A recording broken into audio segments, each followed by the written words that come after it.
नमस्कार, ये आकाशवाणी शिमला है। अब आप पूनम शर्मा से प्रादेशिक समाचार सुनिए। आज अंतर्राष्ट्रीय महिला दिवस है। अंतर्राष्ट्रीय महिला दिवस 2025 का विषय सभी महिलाओं और लड़कियों के लिए अधिकार, समानता, सशक्तिकरण है। अंतर्राष्ट्रीय महिला दिवस पर प्रदेश भर में भी कई कार्यक्रम आयोजित किए गए। राज्य स्तरीय समारोह कांगड़ा जिला के शाहपुर के चंबी में मनाया गया। इस अवसर पर मुख्यमंत्री सुखविंदर सिंह सुक्खू समारोह में बतौर मुख्य अतिथि शामिल हुए। इस दौरान उन्होंने बेहतरीन कार्य करने वाली महिलाओं और स्वयं सहायता समूहों को सम्मानित भी किया। इसके अलावा मुख्यमंत्री ने 40 करोड़ के विकास कार्यों के शिलान्यास भी किए। इस अवसर पर अपने संबोधन में मुख्यमंत्री ने कहा कि प्रदेश में एक ही शिक्षा निदेशालय होगा और स्कूल ऑफ एजुकेशन इसका नाम रखा जाएगा। सुखविंदर सिंह सुक्खू ने कहा कि पटवारियों व कानूनगों का राज्य कैडर का फैसला वापस नहीं होगा और इससे उनकी प्रमोशन प्रभावित नहीं होगी। उन्होंने पटवारियों व कानूनगों से हड़ताल खत्म करने का आग्रह किया। राज्य व केंद्र सरकार द्वारा शुरू की गई विभिन्न योजनाओं की मदद से महिलाएं जहां आत्मनिर्भर बनी हैं, वहीं अन्य महिलाओं के लिए भी स्वरोजगार के अवसर सृजित कर रही हैं। फूलों की खेती में माहिर बिलासपुर जिला के बहना जट्टा की मीना चंदेल देश की पहली महिला किसान हैं, जिन्होंने अपने ग्रीन हाउस में एक विदेशी फूल की प्रजाति डेंथस को सफलतापूर्वक उगाया है। मीना चंदेल को भारतीय कृषि अनुसंधान संस्थान पूसा नई दिल्ली द्वारा इनोवेटिव फार्मर अवार्ड 2025 से सम्मानित किया गया है।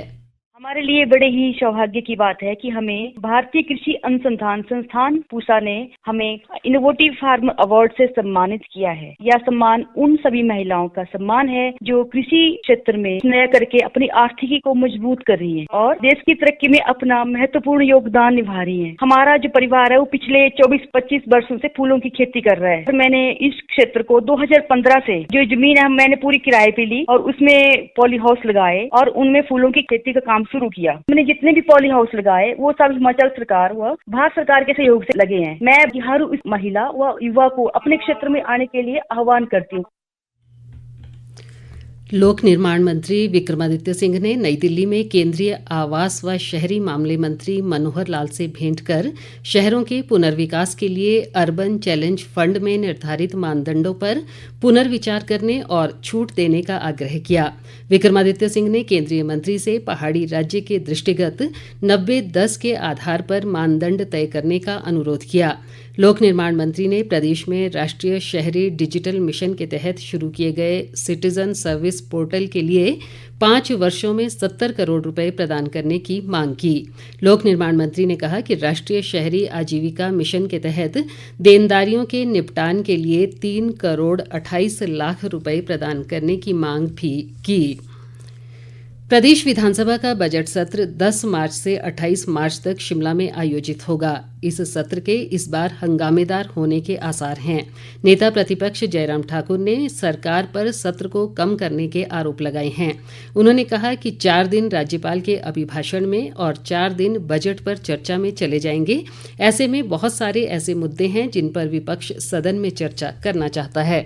बहुत सारे मुद्दे हैं जिन मुद्दों पर सरकार को जवाब देना होगा। इसलिए सत्र को बहुत छोटा कर सैटरडे भी वर्किंग डे रख, जहां 4 दिन महामहिम राज्यपाल महोदय जी के राज्यपाल अभिभाषण पर चर्चा में चले जाएंगे, 4 दिन बजट के डिस्कशन पर चले जाएंगे। आज भ्रष्टाचार चरम सीमा पर है, दूर दराज के इलाके में भी चिट्टा पहुंचा, ये एक बहुत बड़ा विषय है। इसी तरह से जो कर्मचारी हितैषी अपने आप को सरकार कहती रहती, आज वो कर्मचारी पेंशनर हड़ताल पर हैं, धरने पर हैं। नौजवानों के जो मुद्दे हैं, 10,000 से ज्यादा आउटसोर्स कर्मचारी निकाले। तो ऐसे बहुत सारे मुद्दे हैं जिन मुद्दों को लेकर के चर्चा करने की आवश्यकता है और हम इस बात के लिए जरूर आग्रह करेंगे, इस सत्र को बड़ा करना चाहिए।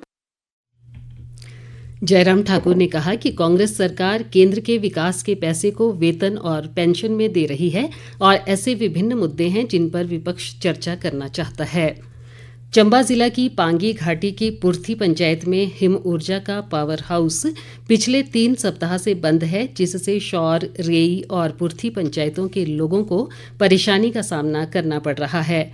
टावर खराब होने से इन क्षेत्रों में BSNL के टावर सही ढंग से काम नहीं कर रहे हैं। शौर पंचायत के उप प्रधान निहाल चंद भारद्वाज ने इन सुविधाओं को जल्द बहाल करने की प्रशासन से मांग की है। इसी के साथ ये समाचार बुलेटिन समाप्त हुआ। हमारा अगला बुलेटिन आप सुन सकते हैं शाम 7:45 पर। नमस्कार।